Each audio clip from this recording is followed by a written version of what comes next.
আজকে সকাল সকাল বাড়ির কাজকর্ম মোটামুটি কমপ্লিট করেই আমি রেডি হতে চলে এসেছি।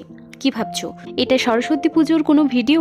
না না, আজকে ঈশানকে প্রথমবার ঠাকুরের প্রসাদ খাওয়ানো হবে। এক প্রকার অন্নপ্রাশনই বলতে পারো।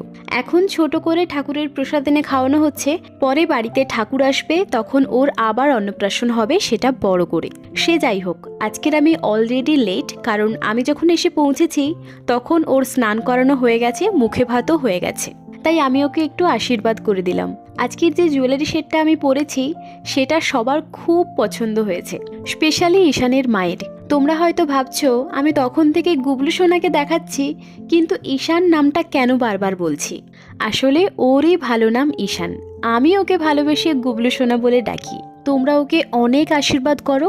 আজকের এই অন্নপ্রাশনের বাকি অংশটুকু আমি পরের ভিডিওতে দিচ্ছি। আজ তাহলে আসছি, দেখা হচ্ছে পরের ভিডিওতে।